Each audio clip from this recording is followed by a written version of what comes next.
Hello everyone, welcome to Swati learning academy. Friends, आज हम लोग देखने वाले हैं सोशल साइंस यानी सामाजिक विज्ञान को। यह सीटेट पेपर 2 वालों के लिए है।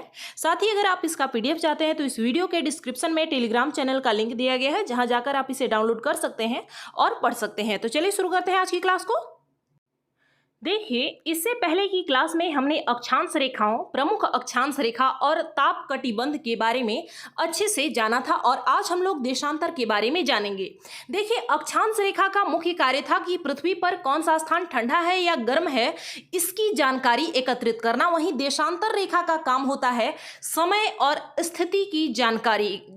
देखिए, जैसे कोई भी देश कहाँ पर स्थित है या फिर उसमें कौन सा जैसे भारत में हो गया कि अभी समय 10:30 हो रहा है, इसके बाद तो दूसरे देश में कौन सा समय होगा, क्या होगा, इसकी जानकारी जो है हमें देशांतर रेखा के द्वारा ही पता चलता है। देखिए, यह जो पृथ्वी को दो भागों में बीच से काटती है, इसे हम लोग विषुवत वृत्त कहते हैं और इसके समानांतर जो भी रेखाएं होती हैं इन्हें हम लोग अक्षांश रेखा या अक्षांश समानांतर रेखा के नाम से जानते हैं। लेकिन देशांतर क्या है? देशांतर जो है वो उत्तरी ध्रुव को दक्षिणी ध्रुव से मिलाने वाली रेखा को हम लोग देशांतर रेखा के नाम से जानते हैं। क्या कहते हैं? उत्तरी ध्रुव को दक्षिणी ध्रुव से मिलाने वाली जितनी भी रेखाएं हैं इन्हें हम लोग देशांतर रेखा के नाम से जानते हैं और यह क्या है इसके बारे में भी हम लोग आगे जानेंगे। देखिए, जैसा कि मैंने बताया कि देशांतर रेखाओं का काम होता है किसी स्थान का समय या फिर उसका स्थान, किसी भी देश की स्थिति क्या है, यह बताने के लिए हमें देशांतर रेखाओं की आवश्यकता होती है, जरूरत होती है। ये सभी काल्पनिक रेखाएं हैं। ध्यान रखिएगा, पृथ्वी पर वास्तव में ऐसी कोई भी रेखा नहीं है, बस कल्पना की गई है इसकी। ये उत्तरी ध्रुव को दक्षिणी ध्रुव से जोड़ती है। क्या करती है? उत्तरी ध्रुव और दक्षिणी ध्रुव को जोड़ती है देशांतर रेखाएं। इनके बीच की दूरी को देशांतर के अंशों में मापा जाता है। किसमें मापा जाता है? देशांतर के अंशों में मापा जाता है। एक बात और मैं बता दूं कि देशांतर रेखाओं को कहीं कहीं आप देखेंगे कि देशांतर रेखा लिखा हुआ होगा या फिर याम्योत्तर रेखा लिखा हुआ होगा या फिर देशांतरीय याम्योत्तर लिखा हुआ होगा। तो ध्यान रखेंगे ये तीनों एक ही हैं, अलग अलग नहीं है, इसलिए भ्रमित नहीं होना है। इसके अलावा ये अर्धवृत्त है। जैसा कि मैंने अभी आपको फोटो में दिखाया था, चित्र में दिखाया था कि कैसे ये इस प्रकार से पृथ्वी पर रेखाएं बनाती हैं और ये अर्धवृत्त हैं। ये पूरी तरह से गोलाकार नहीं बल्कि अर्धवृत्त है, यानी आधा वृत्त। अर्धवृत्त का मतलब हो गया आधा वृत्त। इसके अलावा इनके बीच की दूरी ध्रुवों की ओर बढ़ने पर, यानी जैसे जैसे हम लोग ध्रुव की ओर जाते हैं वैसे वैसे इनकी दूरी घटती जाती है। मान लीजिए यह हमारी पृथ्वी हो गई और यहाँ से देशांतर रेखा हम लोग खींचना प्रारंभ किए।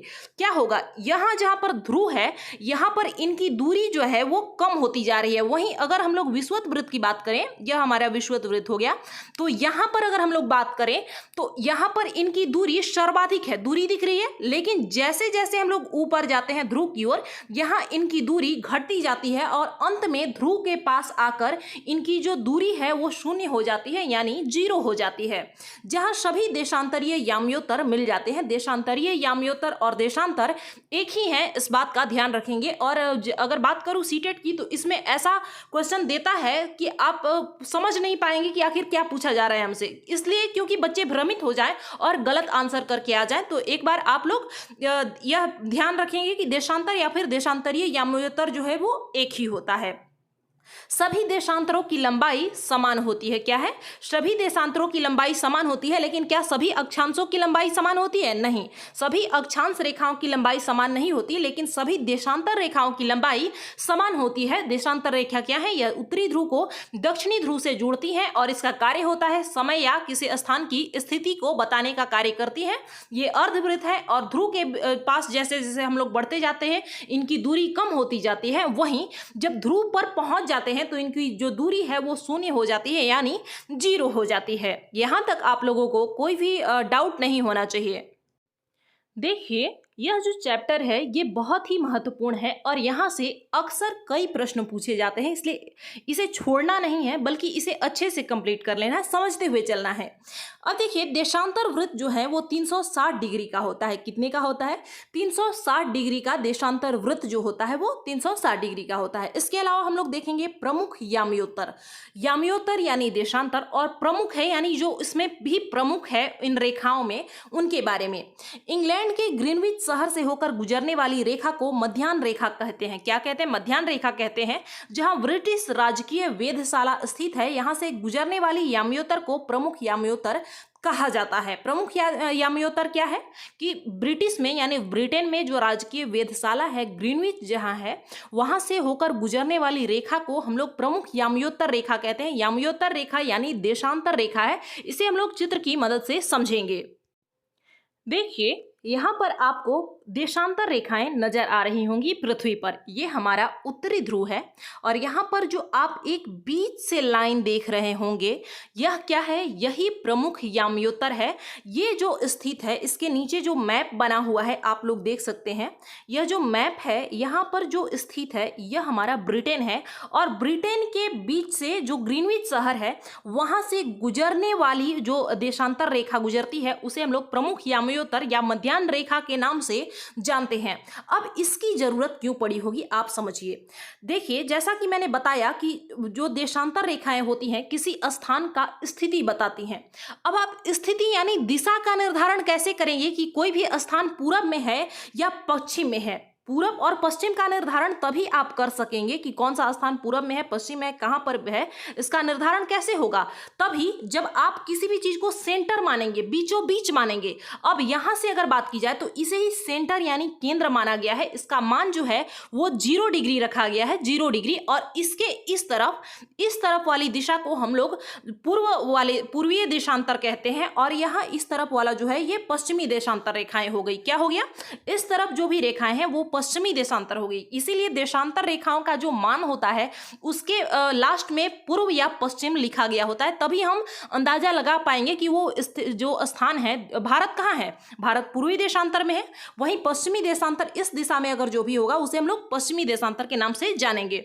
यह क्या हो गया? यही हमारा मध्याह्न रेखा है या फिर प्रधान यामियोत्तर के नाम से भी, प्रमुख यामियोत्तर के नाम से जो हम लोग जानते हैं, यही है जो कि ब्रिटेन के ग्रीनविच शहर से होकर गुजरता है और इसका मान जो है वो 0 डिग्री है। और इसके इस तरफ भी 180 रेखाएं हैं और इसके इस तरफ भी यानी पूर्व की दिशा में भी 180 देशांतर रेखाएं हैं और पश्चिम में भी 180 देशांतर रेखाएं हैं। यहां पर आप लोग देख सकते हैं कि यह हमारा उत्तरी ध्रुव हो गया और यहां पर जैसे जैसे देशांतर रेखाएं जा रही हैं उत्तरी ध्रुव पर, लास्ट में पहुंचते पहुंचते इनका जो ये सभी एक ही जगह आकर मिल जा रही है, यानी इनकी दूरी जो है वो शून्य हो जा रही है, एक ही स्थान पर ये एकत्रित हो जा रही है। वहीं अगर हम लोग इधर बात करें तो पृथ्वी के बीचों बीच में इनकी दूरी सर्वाधिक है, लेकिन जैसे जैसे ये नीचे या फिर ऊपर जा रही हैं, ध्रुवों की तरफ जा रही हैं, वैसे वैसे इनकी दूरी घट रही है। इसे बहुत ध्यान से समझिएगा क्योंकि यह केवल कुछ लोगों को ही नहीं और केवल कुछ परीक्षाओं के लिए नहीं, बल्कि सभी शिक्षक भर्ती परीक्षा हो, चाहे कोई भी एग्जाम हो, इसके लिए महत्वपूर्ण है और सभी लोगों को यह समझ में भी नहीं आता है अच्छे से और इसलिए लोग अक्सर इससे गलती करके आते हैं। अब प्रमुख यामियोत्तर के बारे में कुछ चीजें जान लेते हैं। जैसा कि मैंने अभी बताया कि इसका मान 0 डिग्री देशांतर है। क्या है? 0 डिग्री देशांतर है तथा यहां से हम पृथ्वी को 2 समान भागों में बांटते हैं। किन भागों में बांटते हैं? 2 समान यानी बराबर भागों में बांटते हैं। 180 पूर्वी गोलार्ध एवं 180 पश्चिमी गोलार्ध में विभक्त करते हैं। विभक्त करने का मतलब होता है बांट देना, अलग अलग कर देना। इसके बाद देखेंगे मुख्य मध्याह्न रेखा विभिन्न देशों में समय निर्धारित करती है। जैसा कि मैंने बताया कि जो ग्रीनविच से गुजरती है 0 डिग्री जो देशांतर है, यह जो है विभिन्न देशों में समय का यानी टाइम का निर्धारण करती है। 180 पूर्व तथा 180 पश्चिम यामियोत्तर एक ही रेखा पर स्थित है। क्या है? 180 पूर्व और 180 जो पश्चिम यामियोत्तर रेखा यानी देशांतर रेखा है, वे एक ही रेखा है, बल्कि अलग अलग नहीं है। ध्यान से समझिएगा, इसके लिए भी हम लोग चित्र का उपयोग करेंगे। देखिए, अभी हमने बताया था कि यह हमारा 0 डिग्री देशांतर है और इसके पश्चिम में 180 हैं, 180 देशांतर रेखाएं हैं और इसके पूर्व दिशा में भी 180 देशांतर रेखाएं हैं। इन सभी को अगर मिला दिया जाए तो कितनी देशांतर रेखाएं हो गई? इन सभी को अगर आप ऐड करेंगे तो 360 देशांतर रेखाएं हो जाएंगी। लेकिन कहा जा रहा है कि 180 डिग्री पूर्व और 180 डिग्री पश्चिमी देशांतर जो है वो अलग अलग रेखा नहीं है, बल्कि एक ही रेखा है। कैसे? क्योंकि पृथ्वी हमारी गोल है। देखिए, पृथ्वी हमारी गोल, आपको आकार दिख रहा होगा इसका, और इसमें यह जो रेखा है यह कहीं ना कहीं तो जाकर मिलेगी ही ना। यह जो पूर्व वाली रेखा, पश्चिम वाली रेखा है और यह जो पूर्व वाली रेखा है, यह जाकर ऐसे ऐसे राउंड सर्कल ऐसे बनाते बनाते एक जगह पर मिल जाती है, जहां से यहां से जो गिनती अगर हम लोग करेंगे 180 का, तो यह जो बीच वाला लाइन हो गया, और इधर से भी जो गिनती करेंगे 180 का, तो यह जो 180वां जो लाइन है, यह क्या है, यह दोनों का एक ही है।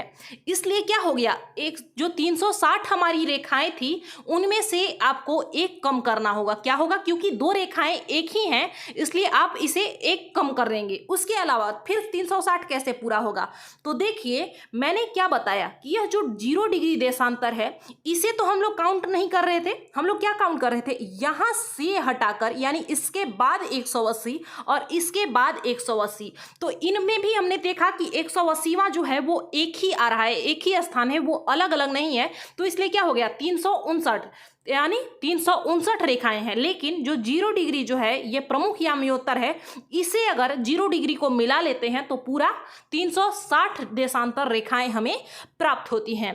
तो फ्रेंड्स इस क्लास में बस इतना ही। नेक्स्ट क्लास में हम लोग समझेंगे कि किसी भी स्थान का समय कैसे निकाला जाता है। जैसे आप लोग सुनते होंगे कि ग्रीनविच से भारत का जो टाइम है वो 5.5 घंटा आगे है, या फिर कहीं आप सुनते हैं, या फिर क्रिकेट मैच वगैरह अगर आप लोग देखते होंगे तो आप देखते होंगे कि दूसरे देश में जैसे इंग्लैंड आदि में अगर वेस्ट इंडीज या इस जगह पे अगर कहीं भी मैच होता है, क्रिकेट मैच, तो हमारे यहाँ जब रात होता है तो वहाँ दिन होता है, दोपहर होता है। तो यह जो समय है, टाइमिंग जो है वो कैसे चेंज होता है, कैसे एक जगह का दूसरी जगह से अलग होता है, इसके बारे में समझेंगे। मिलते हैं अगली क्लास में। धन्यवाद।